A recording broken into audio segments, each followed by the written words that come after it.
ആശ്വാസം നേടാം. ഹൃത്തിനുള്ളിൽ ജീവൻ നൽകും വചനം, തിരുവചനം. മിശിഹായിൽ പ്രിയമുള്ള സഹോദരങ്ങളെ, ഇന്നേ ദിവസം നമ്മൾ ധ്യാനിക്കുന്നത് അന്യരെ വിധിക്കരുത് എന്ന ചിന്തയാണ്. വിധി എഴുതുവാൻ നമ്മൾ ആളുകളല്ല. കാരണം നമ്മൾ ആരും അത്രയും മെച്ചമല്ല എന്നത് തന്നെയാണ്. ഇതേക്കുറിച്ച് ഈശോ പറയുന്നത് നമുക്കൊന്ന് ശ്രദ്ധിച്ചിട്ട് വചന വിശദീകരണത്തിലേക്ക് കിടക്കാമെന്നാണ് ഞാൻ വിചാരിക്കുക.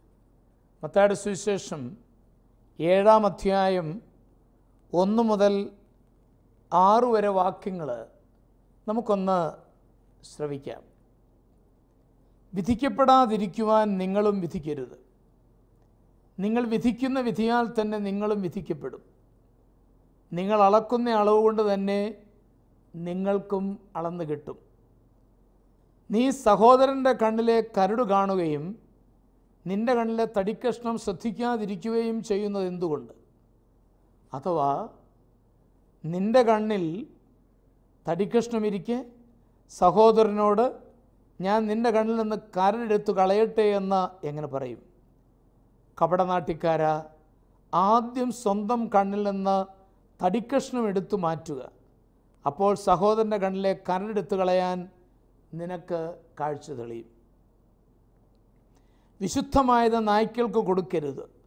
നിങ്ങളുടെ മുത്തുകൾ പന്നികൾക്ക് ഇട്ടുകൊടുക്കരുത്. അവ അത് ചവിട്ടി നശിപ്പിക്കുകയും തിരിഞ്ഞ് നിങ്ങളെ ആക്രമിക്കുകയും ചെയ്തേക്കാം. ഈ വചനഭാഗം നമ്മുടെ ചിന്തകളിലേക്കൊന്ന് കൊണ്ടുവരുവാൻ, നമ്മുടെ ജീവിതത്തിലേക്കൊന്ന് ഉൾക്കൊള്ളുവാൻ നമുക്കിന്ന് ആത്മാർത്ഥമായി പരിശ്രമിക്കാം. ചുറ്റുപാടുമുള്ളവരുടെ കുറവുകൾ കാണുക മനുഷ്യ സ്വഭാവമാണ്. ഞാൻ എപ്പോഴും പറയും, നമ്മൾ ആരെ കണ്ടാലും പെട്ടെന്ന് ഓർക്കുന്നത് എന്താ? അവൻ്റെ കുറവാണ് നമ്മുടെ മനസ്സിലേക്ക് പെട്ടെന്ന് വരുന്നത്. അവൻ്റെ നന്മകൾ സാധാരണ വരാറില്ല. ആരെ കണ്ടാലും അതാണെന്ന് ചിന്തിച്ച് നോക്കിയോ. ഭർത്താവ് ഭാര്യയെ കാണുമ്പോഴും അതെ, കക്ഷി നമുക്കറിയാവുന്നതാണ്. അല്ലെ ഭാര്യ ഭർത്താവിനെ കാണുമ്പോഴും അതെ. ഇത് മനുഷ്യൻ്റെ സ്വഭാവമാണ്. എന്നാൽ അന്യരെ വിധിക്കരുത് എന്ന ആശയം യഹൂദർക്ക് വളരെ പരിചയമുള്ള ആശയമായിരുന്നു. പണ്ട് മുതലേ പരിചയമുള്ള ആശയം തന്നെ ആയിരുന്നു. യഹൂദ റബ്ബിമാർ പഠിപ്പിച്ചിരുന്നു ഇങ്ങനെ: സ്വന്തം അയൽക്കാരനെ സ്നേഹത്തോടെ വിധിക്കുന്നവൻ ദൈവത്താൽ സ്നേഹത്തോടെ വിധിക്കപ്പെടും. യഹൂദ റബ്ബിമാരുടെ പഠനമാണത്. സ്വന്തം അയൽക്കാരനെ സ്നേഹത്തോടെ വിധിക്കുന്നവൻ ദൈവത്താൽ സ്നേഹത്തോടെ വിധിക്കപ്പെടും. അവർ പഠിപ്പിച്ചിരുന്നതാണ്. ഇതത്ര എളുപ്പമുള്ള കാര്യമൊന്നും അല്ല. ചരിത്രം മുഴുവൻ തെറ്റിദ്ധാരണകളും തെറ്റായ വിധിയെഴുത്തലുകളും നമുക്ക് കാണാം. എന്തിനാ ചരിത്രത്തിലേക്കല്ലേ? നമ്മുടെ സമൂഹത്തിലേക്കൊന്ന് തിരിഞ്ഞു നോക്കിയാൽ പോരെ. തെറ്റായ വിധിയെഴുത്തലുകൾ ധാരാളം നടക്കുന്നുണ്ട്. കുറേ വർഷങ്ങൾക്ക് ശേഷം അത് തെറ്റായിരുന്നു എന്ന് തെളിയിക്കപ്പെടുന്നു. അപ്പോൾ ചിലപ്പോൾ ഖേദം പ്രകടിപ്പിക്കുന്നു. അതൊക്കെ നമ്മളെപ്പോഴും കണ്ടുകൊണ്ടിരിക്കുന്നതാണ്. അപ്പോൾ ഈ തെറ്റായ വിധിയെഴുത്തലുകൾ ഈ ലോകത്തിലുണ്ട്. പലപ്പോഴും ഈ വിധിയെഴുത്തലുകൾ വരുന്നത് ഒരു പ്രെജുഡിസ്ഡ് മൈൻഡിൽ നിന്നാണ്. അവൻ എന്നെ ഇഷ്ടമില്ല, അവൻ എന്നോട് അത്ര നല്ല ബന്ധത്തിലല്ല, ഇങ്ങനെയൊക്കെ മനസ്സ് വന്നു കഴിയാൻ പിന്നെ അവൻ്റെ കുറവ് കണ്ടുപിടിക്കണമെന്നുള്ള ഒരു വലിയ ആഗ്രഹം എന്നിൽ ജനിക്കുകയാണ്. ഇതാണ് പലപ്പോഴും സംഭവിക്കുക. ഞാനിവിടെ ഒരു പൊട്ടക്കഥ പറയാൻ പോവാണ്. ഒരിക്കൽ രാവിലെ കൊച്ചു ടോമി, അവൻ രാവിലെ എഴുന്നേറ്റ് അവനിങ്ങനെ, നമ്മുടെ വീട്ടിലൊക്കെ വളർത്തുന്ന ഒരു പട്ടിയാണ്, ബുൾഡോഗ് എന്ന് പറയും. ബോഡിയൊക്കെ നല്ല മനോഹരമാണ്, മോന്ത ഗുണമില്ല. ബോഡി വളരെ സ്വീറ്റാണ്, സ്വീറ്റ് ആൻഡ് സോഫ്റ്റ്. പക്ഷേ മുഖം ഗുണമില്ല. അപ്പോൾ ഇപ്പോൾ പട്ടിയുടെ മുഖം എങ്ങനെ ഇരിക്കുന്നു കണ്ടിട്ടില്ലാത്തവർക്ക് വേണ്ടി ഞാനൊന്ന് കാണിക്കാം. പട്ടിയുടെ മുഖം ഇങ്ങനെ ഇരിക്കും. പട്ടിയുടെ മുഖം അത്ര ഗുണമില്ലാത്തതുകൊണ്ട് കൊച്ചു ടോമി രാവിലെ എഴുന്നേറ്റ് ഈ പട്ടിയെ കൊഞ്ഞനം കാണിക്കുകയാണ്. പട്ടിയുടെ മുമ്പിൽ പോയി ഇവൻ ഇരുന്നേച്ച് പട്ടിയെ ഇങ്ങനെ ഇങ്ങനെ കാണിക്കുകയാണ്. ഉടനെ മമ്മി ചോദിച്ചു, എടാ എന്നാടുക്കുവാടാന്ന് ചോദിച്ചു. ഉടനെ കൊച്ചുട്ടോൻ പറഞ്ഞു,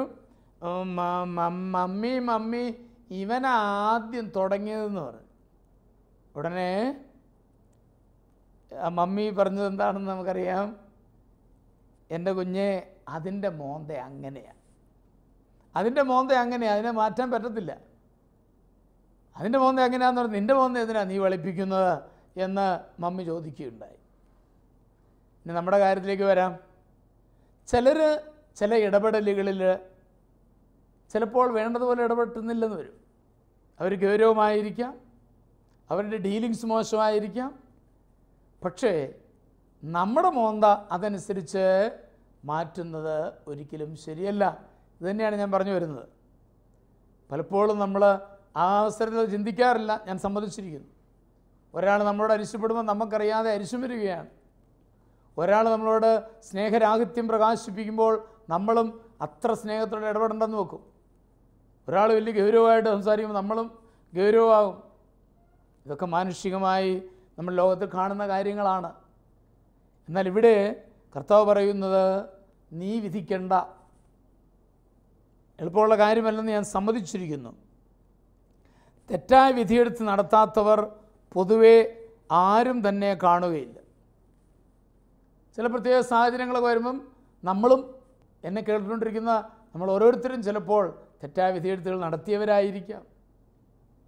ഏതെങ്കിലും സാഹചര്യത്തിൽ മറ്റുള്ളവരുടെ തെറ്റായ വിധിയെഴുത്തിന് വിധേയരായവരും നമ്മളെല്ലാവരുമാണ്. അങ്ങനെ ഒരിക്കലും എന്നെ ആരും തെറ്റായിട്ട് വിധിച്ചിട്ടില്ല എന്ന് പറയാൻ പൊതുവെ എന്നെ കേൾക്കുന്നവർക്ക് ആർക്കും സാധിക്കുമെന്ന് തോന്നുന്നില്ല. അപ്പം നമ്മൾ തെറ്റായ വിധിയെഴുത്തിന് ഇരയായിട്ടുള്ളവരാണ്, നമ്മൾ തെറ്റായ വിധിയെഴുത്ത് മറ്റുള്ളവർക്ക് കൊടുത്തിട്ടുള്ളവരുമാണ്. ഈ രണ്ട് കാര്യങ്ങളും ലോകത്ത് നടക്കുന്ന കാര്യങ്ങളാണ്. എന്നാൽ ഇവിടെയാണ് കർത്താവ് കടന്നു വരിക. തൻ്റെ വചനവുമായിട്ട് വിധി എഴുതരുത് എന്നുള്ള ചിന്തയാണ് ഈശോ നൽകുന്നത്. ഇതുപോലെ മറ്റൊരു കൽപ്പനയും തുടർച്ചയായി ലംഘിക്കപ്പെടുന്നില്ല എന്നും പറയാം. ഒരുവരും അവരെ വിധിക്കരുത് എന്ന് പറയാൻ കാരണമുണ്ട്. എന്തുകൊണ്ടാണ് ഈശോ അത്ര നിർബന്ധമായിട്ടും വിധി എഴുതരുത് എന്ന് പറയാൻ കാരണം? ഒന്നാമത്, നമുക്കൊരിക്കലും മുഴുവൻ വസ്തുതയും മുഴുവൻ വ്യക്തിയെയും അറിയുവാൻ സാധിക്കുകയില്ല. പൂർണ്ണമായിട്ട് ഒരാളെ നമുക്ക് മനസ്സിലാക്കാൻ സാധിക്കും. അതാണ് ഒന്നാമത്തെ കാര്യം. നമ്മൾ കുറച്ചൊക്കെ അറിയുന്നുണ്ട്, ഭാഗികമായ അറിവ് നമുക്കുണ്ട്, ഞാൻ സമ്മതിച്ചിരിക്കുന്നു. മറ്റൊരുവൻ്റെ പ്രലോഭനത്തിൻ്റെ ശക്തി നമുക്കൊരിക്കലും അറിയുവാൻ പാടില്ല. ഞാനൊരു ഉദാഹരണം പറയാണ്. അവനെ എത്ര ശക്തമായിട്ട് ഈ പ്രലോഭനം ബാധിച്ചിരിക്കുന്നു എന്നുള്ളത് നമുക്കറിയാൻ മേല, അവനെ അതറിയാൻ പാടില്ലുള്ളൂ. ശാന്തമായ പ്രകൃതിയുള്ള ആൾക്ക് ശക്തമായ പ്രകൃതിയും വികാരവുമുള്ള ആളുടെ പ്രലോഭനങ്ങളെ അറിയാൻ പാടില്ല. ചിലർ പെട്ടെന്ന് ക്ഷുഭിതര, അല്ലേ? നമ്മളൊന്ന് ആലോചിച്ച് നോക്കി. ഒന്ന് പറഞ്ഞ് രണ്ടാമത്തിന് ആവശ്യപ്പെടുക. അങ്ങനെയുള്ള ഒരാളുടെ വികാരങ്ങൾ എന്തുമാത്രം അവരെ അത് അലട്ടുന്നുണ്ടെന്നുള്ളത് ശാന്തരായവർക്കറിയാൻ പറ്റും. ചിലരെല്ലാ കാര്യങ്ങളെയും ഒരു പുഞ്ചിരിയോടെ സമീപിക്കുന്നവരാണ്. ഓ സാരമില്ല, ഒക്കെ കൈകാര്യം ചെയ്യാം, ഇങ്ങനെയൊക്കെയാണ്. മറ്റൊരാൾ അങ്ങനെയല്ല. എന്തെങ്കിലും ഒരു പ്രശ്നം വന്നാൽ ഉടനെ പൊട്ടിത്തെറിച്ച് ഭയങ്കര പ്രശ്നം ഉണ്ടാക്കും. അവരെ കുറ്റപ്പെടുത്തിയ കാര്യമില്ല, അവർക്ക് അവരുടേതായിട്ടുള്ള ആ ഒരു പ്രലോഭനം വളരെ ശക്തമാണ് എന്ന് മനസ്സിലാക്കുവാൻ സാധിക്കണം. ഒരു നല്ല വീട്ടിലും ക്രിസ്തീയ സാഹചര്യത്തിലൊക്കെ വളർന്ന ഒരുവന് ഒരു വൃത്തികെട്ട സാഹചര്യത്തിൽ ചുറ്റുപാടിൽ വളർന്ന ഒരാളെ മനസ്സിലാക്കാൻ വയ്യാതെ വരും. ഞാൻ അങ്ങനെ ചെയ്യുന്നില്ലല്ലോ. ഞാൻ ഒരു ഉദാഹരണമായിട്ട് അവതരിപ്പിക്കുന്നുള്ളൂ കേട്ടോ. ഇപ്പോൾ ഒരു അരിശം വരുമ്പോൾ ഒരു തെറി പറയുക എന്നെ സംബന്ധിച്ചിടത്തോളം ചിന്തിക്കാൻ പറ്റുകയില്ല. അങ്ങനെ ഒരു വാക്ക് എൻ്റെ നാവിലേക്ക് വരാൻ പറ്റത്തില്ല. കാരണം ചെറുപ്പം മുതലുള്ള സാഹചര്യങ്ങളാണ്. എന്തേലും അരിശം വന്നാലും നാവിൻ്റെ മുമ്പിൽ ഒരു മോശമായ വാക്ക്, തെറി പറയുക പറ്റത്തില്ല. അതേസമയം ചിലരെ സംബന്ധിച്ചിടത്തോളം പെട്ടെന്ന് അരിശം വന്ന ഉടനെ അവരുടെ വായിൽ നിന്ന് വരുന്നത് ഒരു തെറിയാണ്. ചിലപ്പോൾ സിനിമകളൊക്കെ നമ്മൾ കാണുമ്പോഴും നമുക്കറിയാം, ചിലപ്പോൾ അരിശത്തിൻ്റെ ഒരു ഭാഗമായിട്ട് തന്നെ അത് മാറിയിട്ടുണ്ട്. രണ്ട് തെറി അങ്ങോട്ട് പറയുക, രണ്ട് അരിശപ്പെട്ട് രണ്ട് വാക്ക് പറയുക. അത് ആ സാഹചര്യത്തിൻ്റെ പ്രത്യേകതകളിൽ രൂപപ്പെട്ടതാണ്. അപ്പം ഈ ഒരിക്കലും പറയാത്ത വ്യക്തിക്ക് പറയുന്ന വ്യക്തിയെ ചിലപ്പോൾ മനസ്സിലാകുകയില്ല. എന്തിനാണ് ഇപ്പോൾ തെറി പറഞ്ഞത്, എൻ്റെ ആവശ്യം എന്താ എന്ന് നമ്മൾ ചിന്തിക്കും സ്വാഭാവികമായിട്ടും. അതുകൊണ്ടാണ് ഒരാളെ മുഴുവനായും മനസ്സിലാക്കാൻ നമുക്ക് കഴിയുകയില്ല എന്ന് അച്ഛൻ പറഞ്ഞത്. നല്ല മാതാപിതാക്കളിൽ നിന്ന് ജനിച്ച ഒരുവന് തെറ്റായ പാരമ്പര്യമുള്ളവരെ മനസ്സിലാക്കാൻ സാധിക്കാതെ വരാം. ഒരു കൊച്ചുനാൾ മുതൽ അവർ കണ്ട് തഴങ്ങിയത് അതൊക്കെയാണ്.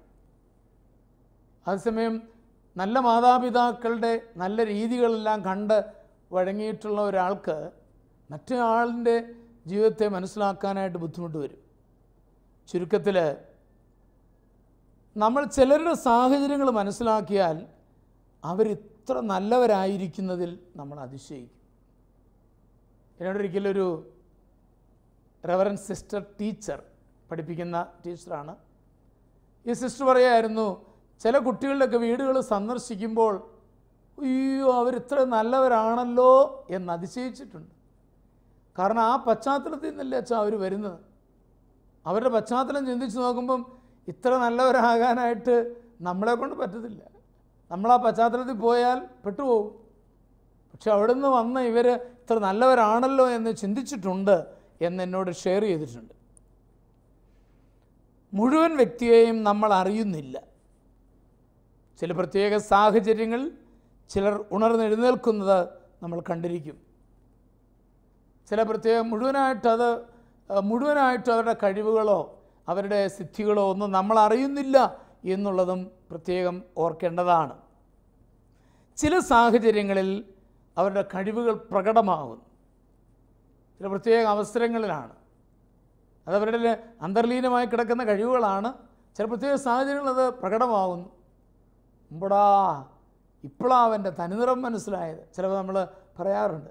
എന്ന് പറഞ്ഞാൽ അതിൻ്റെ അർത്ഥം അവരുടെ കഴിവുകളൊക്കെ ചിലപ്പോൾ പ്രകടമാകുന്ന നിമിഷങ്ങൾ നമുക്ക് ചിലപ്പോൾ അനുഭവിക്കുവാൻ സാധിച്ചിട്ടുണ്ട്. കഴിവുകളില്ല എന്ന് നാം വിചാരിച്ചവരും നന്നായി പെരുമാറുന്നു. അവനെക്കൊണ്ട് ഇതിന് പറ്റത്തില്ല, അവനെക്കൊണ്ട് ഇതിന് യോഗ്യതയില്ല എന്നൊക്കെ നമ്മൾ കരുതി ഒരു ബാൻഡ് ചെയ്ത് മാറ്റിയിട്ടുള്ള ചില വ്യക്തികൾ ചില പ്രത്യേക ഉത്തരവാദിത്വമൊക്കെ ഏൽപ്പിക്കുന്നത് വളരെ ഭംഗിയായിട്ട് ചെയ്യുന്നത് നമുക്ക് കാണാൻ സാധിക്കും. ചിലപ്പോൾ ഈ ക്ലാസ്സിലൊക്കെ ഏറ്റവും ഉഴപ്പനെ പിടിച്ച് മോണിറ്ററാക്കുന്ന പരിപാടിയൊക്കെയാണ്. അവൻ ഉത്തരവാദിത്വം ഏറ്റു കഴിഞ്ഞപ്പോൾ അവൻ വളരെ ഭംഗിയായിട്ടെല്ലാം ചെയ്യുന്നതായിട്ട് കാണുന്ന അനുഭവങ്ങളും ഉണ്ട് ചില അവസരങ്ങൾ. അപ്പോൾ അവന് അങ്ങനെ ഒരു കഴിവുണ്ടെന്ന് ആരും വിചാരിച്ചിരുന്നില്ല. പക്ഷേ അവൻ്റെ കഴിവുകൾ ഇതാ അവസരം കിട്ടിയപ്പോൾ അവൻ പ്രകടമാക്കുകയാണ്. നമ്മുടെ കടമ മറ്റുള്ളവരെ കഴിവില്ലാത്തവരായി മോശക്കാരായി വിധി എഴുതുകയല്ല. അത് എളുപ്പമുള്ള കാര്യമാണ്. എല്ലാവരും കണക്കാ, എല്ലാം പിഴയാ, ഇങ്ങനെ പറയാനായിട്ട് എളുപ്പമാണ്. പക്ഷെ അതല്ല നമ്മുടെ ചുമതല. പിന്നെയോ അവരുടെ കഴിവുകളെ പൂർണ്ണമായിട്ടും അംഗീകരിക്കുക, മനസ്സിലാക്കി അത് ആസ്വദിക്കുക, അതാണ് നമ്മുടെ കടമ. അതിന് കഴിയണം, അതിന് അവസരങ്ങൾ കിട്ടണം. അപ്പോൾ അവരെന്തുമാത്രം അത് ചെയ്യും എന്നുള്ളത് എന്നെ കേൾക്കുന്ന നിങ്ങൾക്കെല്ലാം ബോധ്യമുള്ളതാണ്. എൻ്റെ ജീവിതത്തിലും അതൊരു അനുഭവമാണ്. ഞാനൊരു നാട്ടിൻപുറത്തെ സാധാരണ ഒരു പയ്യൻ, വലിയ കഴിവുകളൊന്നുമുള്ള പയ്യൻ അല്ല എന്ന് വേണമെങ്കിൽ പറയാം. ഒത്തിരി ഷൈൻ ചെയ്യുന്ന പാർട്ടിയൊന്നുമല്ല. പക്ഷെ ഞാൻ എൻ്റെ പ്രൈമറി സ്കൂൾ കഴിഞ്ഞ് ഞാൻ ഹൈസ്കൂൾ എന്നന്ന് പറയും പഠിക്കാനായിട്ട് ചെല്ലുന്നത് 5ാം ക്ലാസ് മുതൽ ചെല്ലുന്നത് മാന്നാനം സ്കൂളിലാണ്, സെയിൻറ്റ് ഫ്രെയിം സ്കൂള്. അപ്പോൾ അവിടെ എനിക്കൊരു ചാക്കോ സാറുണ്ടായിരുന്നു. ഈ ചാക്കോ സാറ് ക്ലാസ്സിൽ വന്നു, ക്ലാസ് ടീച്ചറാണ്. ഞങ്ങളുടെ ക്ലാസ്സിലെല്ലാവരും നോക്കി. അപ്പോൾ പിള്ളേരെല്ലാം അവിടുന്ന് ഇവിടുന്നൊക്കെ വന്നിരിക്കുന്നത്, ആർക്കും അങ്ങോട്ടും ഇങ്ങോട്ടും അറിയാൻ മേല. സാറ് വന്നിട്ട് കുട്ടികളെ എല്ലാം നോക്കിയിട്ട് പറഞ്ഞു, ഇന്ന് നമ്മുടെ ക്ലാസ്സിലെ തിരഞ്ഞെടുപ്പാണ്, നമ്മളുടെ ക്ലാസ് സെക്രട്ടറിയെ തിരഞ്ഞെടുക്കണം. ഞങ്ങളെല്ലാം ഇങ്ങനെ കേട്ടിരിക്കുകയാണ്. ഇവിടെ സെക്രട്ടറി ആകാൻ യോഗ്യതയുള്ള ഒരുത്തനേ ഉള്ളൂ എന്ന് പറഞ്ഞു. ഞങ്ങളോർത്ത് ആരായിരിക്കും ആ മിടുക്കൻ. ഉടനെ സാർ പറഞ്ഞു, ലൂയി സ്റ്റാൻഡപ്പ്. അപ്പോൾ ഞാൻ മനസ്സിലാക്കി നല്ല കഴിവുള്ള ലൂയിസ്മാരും ഈ ക്ലാസ്സിൽ ഇരിപ്പുണ്ട്. അതുകൊണ്ട് ഞാനിങ്ങനെ ആ ലൂയിസിനെ കാണാൻ വേണ്ടി അങ്ങോട്ടും ഇങ്ങോട്ടുമൊക്കെ നോക്കി. ഉടനെ സാർ പറഞ്ഞു, എടാ നിന്നോടാ പറഞ്ഞത് എഴുന്നേറ്റ് നിൽക്കടാ. അയ്യോ ഞാനാണോ ഈ പാർട്ടി? ഞാൻ പതുക്കെ എഴുന്നേറ്റ് വന്നു. ഇവനാണ് ഈ ക്ലാസ്സിൽ സെക്രട്ടറി ആകാൻ യോഗ്യതയുള്ളവൻ എന്ന് സാറൊരു അനൗൺസ്മെൻറ്റ്. ഇങ്ങനെ വിഷമിച്ച് നിൽക്കുക. ഉടനെ സാറ് പറഞ്ഞു, ഇനി ഇലക്ഷനാണ്, നിങ്ങളാണ് തീരുമാനിക്കേണ്ടത്. ഇത്രയെല്ലാം സാറ് പറഞ്ഞ് സെലക്ഷൻ നടത്തിയാൽ എങ്ങനെ ഇരിക്കുമെന്ന് നിങ്ങൾക്ക് ഊഹിക്കാം. എല്ലാവരും പറഞ്ഞു ഞങ്ങൾക്ക് ലൂയിസിനെ മതി. ഞാൻ എലക്റ്റഡ് സെക്രട്ടറിയായി മാറി. ഞങ്ങളുടെ സെക്രട്ടറിയുടെ ജോലി സാഹിത്യ സമാജ മീറ്റിങ്ങുകൾ സംഘടിപ്പിക്കുക എന്നുള്ളതാണ്. ആഴ്ചയിലൊരു മീറ്റിംഗ് ഉണ്ട്. അപ്പോൾ ഞാൻ പ്രോഗ്രാം ഉണ്ടാക്കി, ഈശ്വര പ്രാർത്ഥന. അതിനൊരു പാട്ട് പാടാനായിട്ട് പിള്ളേരോട് ചോദിച്ചു, എടാ ഒരു പാട്ട് പാടാവിടാന്ന് ചോദിച്ചു. അവൻ പറഞ്ഞ് എന്നെ കൊണ്ടെങ്കിലും പറ്റത്തില്ലെന്ന്. അപ്പോൾ പിന്നെ മീറ്റിംഗ് നടത്തേണ്ട എൻ്റെ ജോലിയല്ലേ, ഞാനതുകൊണ്ട് അവിടെ എഴുതി ലൂയിസ്. അടുത്തത് സ്വാഗതം. ഞാൻ ഒരുത്തിനോട് ചോദിച്ചേടാ ഒരു സ്വാഗത പ്രസംഗം പറയാം. അപ്പോൾ എന്നെ കൊണ്ടെങ്കിലും പറ്റത്തില്ലെന്ന്. ഞാൻ അവിടെയും എഴുതി ലൂയിസ്. പിന്നെ റിപ്പോർട്ട്, അതെൻ്റെ ജോലിയാണ്. പിന്നെ അധ്യക്ഷ പ്രസംഗം, അത് ഞാൻ ചാക്കോ സാറിനെ ഏൽപ്പിച്ചു. പിന്നെ മോണോ ആക്ട്, ആരും സമ്മതിക്കത്തില്ല, ഞാൻ എൻ്റെ പേരെഴുതി. സോളോ എൻ്റെ പേര്. ചുരുക്കത്തിൽ അന്നത്തെ മീറ്റിംഗ് ചാക്കോ സാറിൻ്റെ പ്രോഗ്രാം ഒഴികെ ബാക്കിയെല്ലാം ഞാൻ നടത്തേണ്ടതായിട്ട് വന്നു.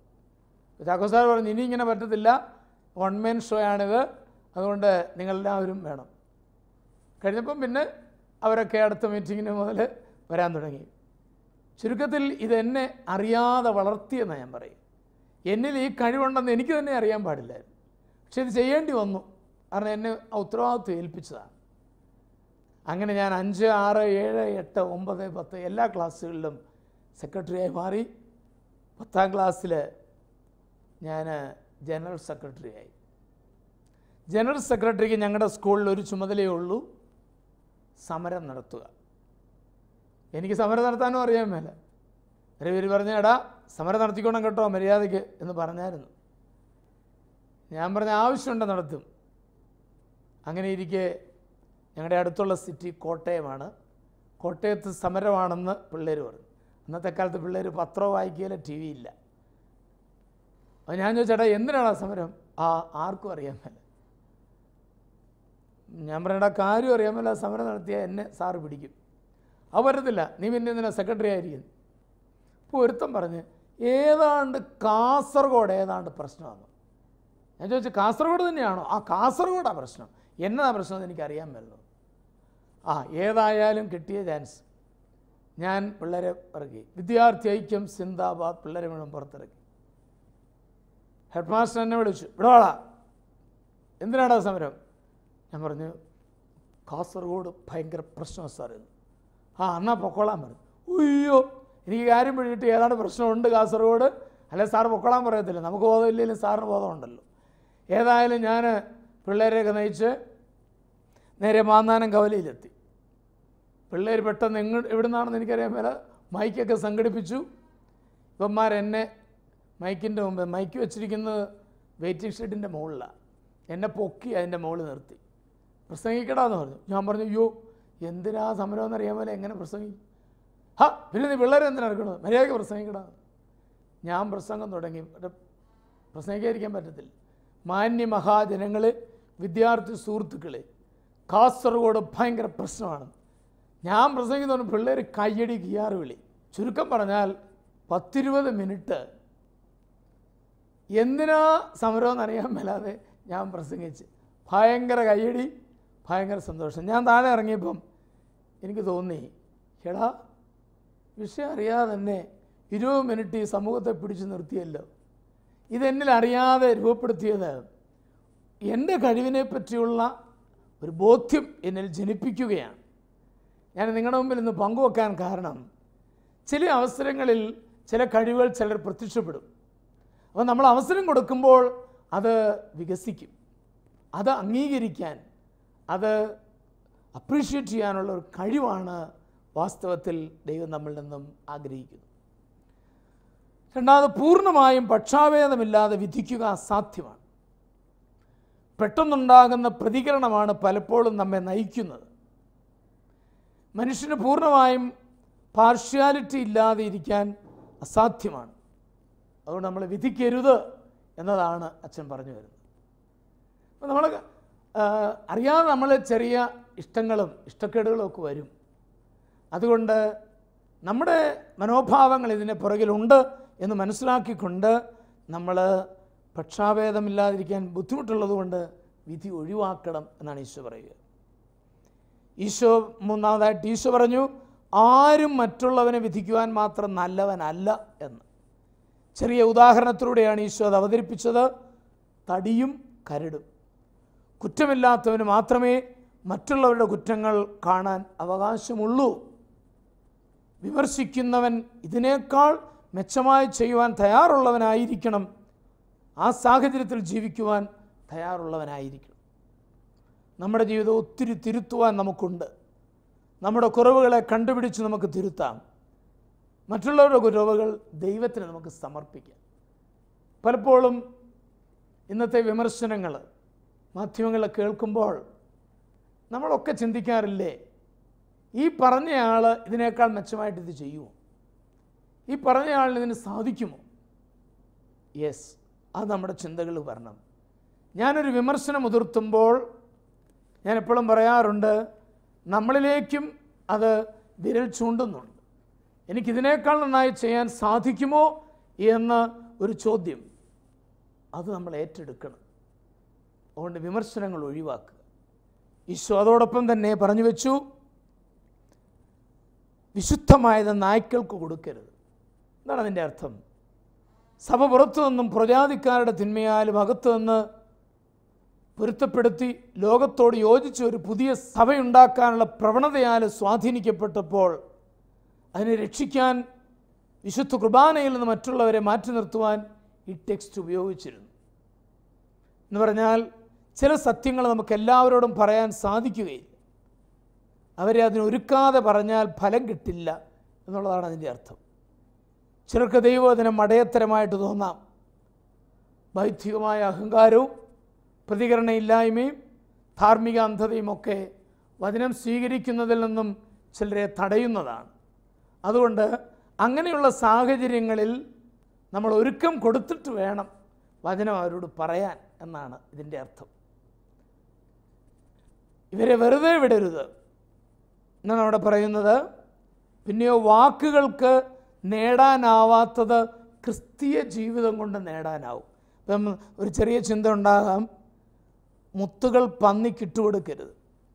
ഇപ്പം നമുക്ക് ദൈവവചനമൊക്കെ അല്ലെങ്കിൽ നന്മയായിട്ടുള്ള കാര്യങ്ങളൊക്കെ ഇതൊന്നും സ്വീകരിക്കാത്തവരുടെ മുമ്പിൽ ഒട്ടും പറയരുത്, അവരുടെ മുമ്പിൽ അവതരിപ്പിക്കരുത് എന്നാണല്ലോ ഇതിൻ്റെ അർത്ഥം.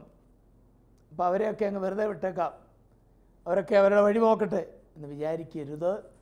പിന്നെ എന്ത് ചെയ്യണം? കർത്താവ് അവതരിപ്പിക്കുന്നത് ക്രിസ്തീയ ജീവിതം കൊണ്ട്, ക്രിസ്തീയ സാക്ഷ്യം കൊണ്ട് അവരെ നേടണം എന്നാണ്. വചനം കൊണ്ടോ പ്രസംഗം കൊണ്ടോ ഒന്നും ചിലപ്പോൾ ചിലരെ നേടാൻ പറ്റുകയില്ല.